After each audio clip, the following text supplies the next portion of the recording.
Cuando el hombre aprende esto, tiene miedo de mentir.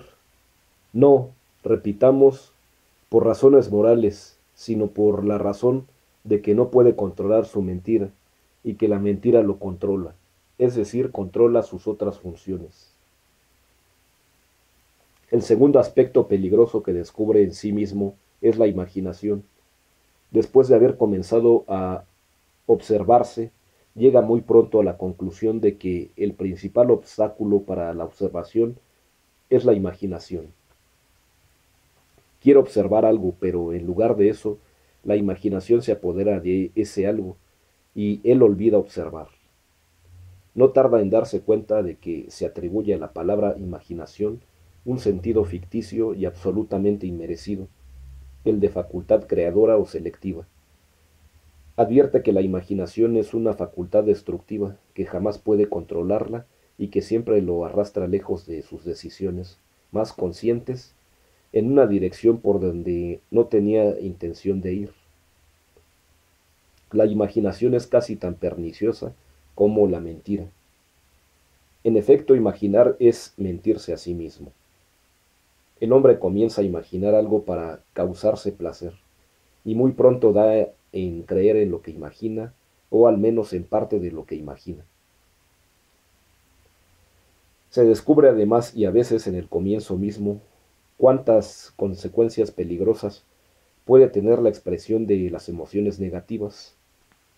Emociones negativas designa a todas las emociones de violencia o de depresión, compasión de sí mismo, cólera, desconfianza, miedo, contrariedad, aburrimiento, celos, etc. Ordinariamente se acepta la expresión de emociones negativas como una cosa completamente natural y hasta necesaria. Con frecuencia la gente la llama sinceridad. Naturalmente eso nada tiene que ver con la sinceridad. Eso simplemente es un signo de debilidad en el hombre, un signo de mal carácter y de impotencia para guardar para sí sus propios agravios. El hombre lo comprende cuando se esfuerza por oponerse a sus emociones negativas y es para él una nueva lección. Ve que no basta observar las manifestaciones mecánicas, además es necesario resistir a ellas, porque si no se las resiste, no se las puede observar. Su aparición es tan rápida, tan familiar y tan imperceptible, que es imposible notarlas si no se realizan esfuerzos suficientes para crearles obstáculos. Después de la expresión de las emociones negativas, uno puede descubrir en sí mismo y en los demás un rasgo mecánico curioso. Es el hecho de hablar. No hay mal alguno en el hecho mismo de hablar, pero en ciertas personas, y muy particularmente en las que menos cuenta se dan de ello, hablar se convierte realmente en un vicio. Hablan continuamente donde quiera que se encuentren, en el trabajo, durante los viajes y hasta durmiendo. No pueden cesar de hablar cuando hablan con quien hacerlo, y si no hay nadie se hablan a sí mismas. Esto no solo debe ser observado, sino resistido lo más posible. Si uno se deja hablar sin resistir, no se puede observar nada, y los resultados de las observaciones que el hombre hace se evaporan inmediatamente en charla. Las dificultades que experimenta el hombre para observar esas cuatro manifestaciones, mentir, imaginar, expresar emociones negativas y hablar sin necesidad, le demostrarán su evidente mecanicidad y hasta la imposibilidad en que se halla de luchar contra esa mecanicidad sin ayuda, es decir, sin un nuevo saber y sin una asistencia directa. Pues aun si un hombre ha recibido ciertos datos, olvida utilizarlos, olvida observarse, en otros términos recae en el sueño y siempre debe ser despertado. Esta caída en el sueño representa ciertos aspectos propios bien determinados, desconocidos para la psicología ordinaria, o por lo menos no registrados ni definidos. Estos aspectos requieren un estudio especial. Son dos. El primero es llamado identificación. La identificación es un estado curioso en el cual pasa el hombre más de la mitad de su vida. El hombre se identifica con todo, con lo que dice, con lo que sabe, con lo que cree o no cree, con lo que desea o no desea, con lo que lo atrae o lo repele. Todo lo absorbe. Y es incapaz de separarse de la idea, del sentimiento o del objeto que lo absorbe. Esto quiere decir que en el estado de identificación, el hombre es incapaz de considerar imparcialmente el objeto de su identificación. Es difícil hallar una cosa, por pequeña que sea, con la cual el hombre no puede identificarse. Al mismo tiempo, en el estado de identificación, el hombre tiene menos dominio que nunca sobre sus reacciones mecánicas.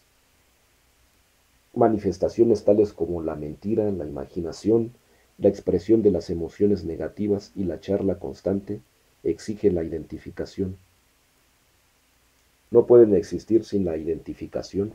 Si el hombre pudiera liberarse de la identificación, se liberaría de muchas de las manifestaciones inútiles y estúpidas. La imaginación, su verdadero sentido, sus causas y sus efectos son descritos admirablemente en la Filocalia, de que hemos hablado en la primera conferencia. Pero no podría hallarse en la psicología moderna el menor rastro de la comprensión de este respecto. Es un descubrimiento psicológico completamente olvidado.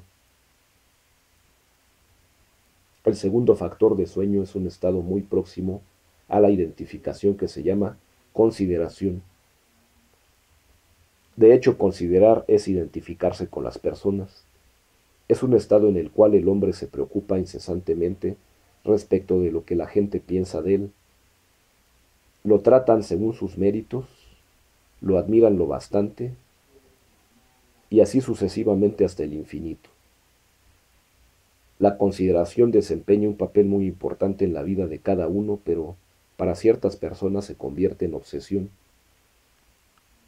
Toda su vida está tejida de consideración, es decir, de preocupación, de duda y de desconfianza, al punto que no queda lugar para nada más. El mito del complejo de inferioridad y de los otros complejos nació de esos fenómenos vagamente percibidos, pero no comprendidos, de identificación y de consideración.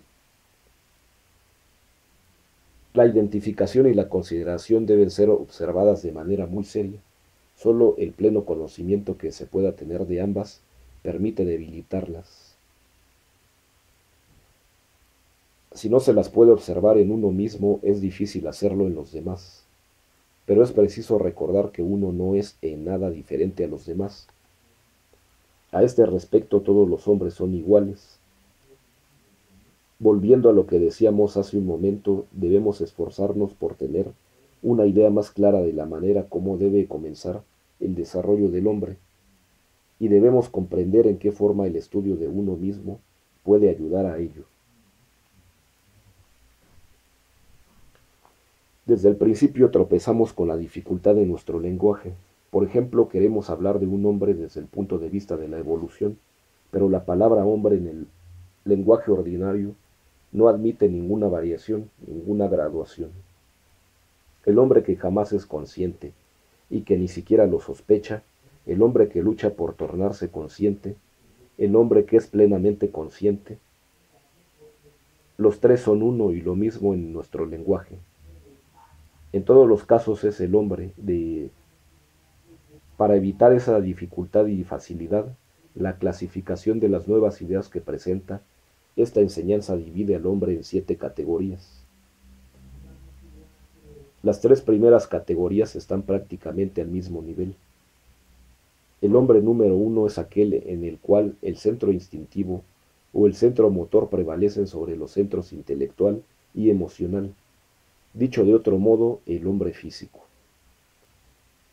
El hombre número 2 es aquel en el cual el centro emocional prevalece sobre los centros intelectual, motor e instintivo. El hombre emocional. El hombre número 3 es aquel en el cual el centro intelectual prevalece sobre los centros emocional, motor e instintivo. El hombre intelectual. En la vida corriente no nos encontramos sino con estas tres categorías de hombres. Cada uno de nosotros, cada uno de ellos, a quien conocemos, es el hombre número 1 o un hombre número 2 o un hombre número 3. Hay categorías superiores de hombres, pero ninguno de nosotros pertenece a ella desde su nacimiento. Todos los hombres nacen número 1, 2 o 3, y no pueden alcanzar las categorías superiores si no es pasando por escuelas. El hombre número 4 no ha nacido tal, es el producto de una cultura de escuela. Difiere del hombre número 1, 2 o 3 por el conocimiento que posee de sí mismo, por la comprensión de su propia situación y por el hecho de haber adquirido un centro de gravedad permanente. Esta última expresión significa que para él la idea de adquirir la unidad, la conciencia, el yo permanente y la voluntad, es decir, la idea de su desarrollo, se ha tornado más importante que todos sus demás intereses.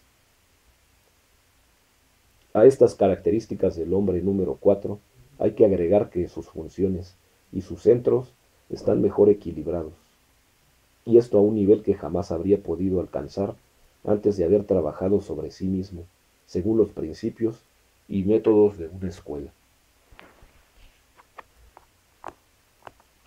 El hombre número 5 es un hombre que ha adquirido la unidad y la conciencia de sí. Es diferente del hombre ordinario, pues ya trabaja en él uno de los centros superiores y posee una cantidad de poderes y funciones que el hombre ordinario, el hombre número 1, 2 o 3, no tiene. El hombre número 6 es un hombre que ha adquirido la conciencia objetiva. Otro centro superior trabaja en él. Posee mucho mayor número de facultades y poderes nuevos, más allá del entendimiento del hombre ordinario. El hombre número 7 es un hombre que ha alcanzado cuanto un hombre puede alcanzar. Tiene un yo permanente y una voluntad libre. Puede controlar en sí mismo todos los estados de conciencia y ya no podrá perder nada de lo que ha adquirido. Según otra definición, es inmortal en los límites del sistema solar. Es muy importante comprender esta división del hombre en 7 categorías, pues ella encuentra aplicación en todas las formas posibles de estudio de la actividad humana. Constituye en manos de aquellos que la comprenden un instrumento de los más sólidos, de los más sutiles, para definir manifestaciones que sin ella son de imposible definición. Tomad, por ejemplo, los conceptos generales de religión, de arte, de ciencia y de filosofía. Comenzando por la religión, podemos ver enseguida que hay forzosamente una religión del hombre número 1 que recubre todas las formas de fetichismo, cualquiera que sea el hombre que se le dé. Una religión del hombre número 2, es decir, una religión de emoción, de sentimiento, que llega a veces hasta el fanatismo, hasta las formas más brutales de intolerancia, hasta la persecución de los heréticos, etc. Una religión del hombre número 3, religión teórica, escolástica, llena de argucias sobre las palabras, las formas, los ritos que asumen más importancia que cualquier otra cosa. Una religión del hombre número 4, es decir, del hombre que trabaja en el desarrollo de sí. Una religión del hombre número 5, es decir, la religión de un hombre que ha alcanzado la unidad y puede ver y conocer muchas cosas que no puede ni ver ni conocer el hombre número 1, 2 o 3. En fin, una religión del hombre número 6 y una religión del hombre número 7 sobre las cuales no podemos saber absolutamente nada. La misma división se aplica al arte, a la ciencia y a la filosofía. Debe haber un arte del hombre número 1, un arte del hombre número 2, un arte del hombre número 3, una ciencia del hombre número 1, una ciencia del hombre número 2, una ciencia del hombre número 3, una ciencia del hombre número 4 y así sucesivamente. Tratad de hallar ejemplos por vosotros mismos. Esta expansión de los conceptos aumenta mucho nuestras posibilidades de hallar soluciones apropiadas a una cantidad de nuestros problemas, lo cual significa que esta enseñanza nos da la posibilidad de estudiar un lenguaje nuevo, quiero decir nuevo para nosotros, que nos permitirá reunir entre sí ideas de categorías diferentes que en realidad están ligadas, y separar ideas que parecen pertenecer a la misma categoría, pero que en realidad no son diferentes. La división de la palabra hombre en 7 palabras, hombre 1, 2, 3, 4, 5, 6 y 7, con todo lo que esto deriva, es un ejemplo de este lenguaje nuevo. Tenemos así una cuarta definición de la psicología. La psicología es el estudio de un nuevo lenguaje, y ese nuevo lenguaje es la lengua universal que todos los hombres se esfuerzan a veces por descubrir o inventar. La expresión lengua universal o filosófica no debe tomarse como una metáfora. Esta lengua es universal en el mismo sentido en que lo son los símbolos matemáticos. Además contiene en sí misma todas las interpretaciones que los hombres podrían dar de ella. No conocéis aún sino unas pocas palabras de ese lenguaje, pero ya os dan la posibilidad de pensar y de hablar con más precisión de lo que os lo permite el lenguaje ordinario, aun si usáis terminologías y nomenclaturas científicas o filosóficas.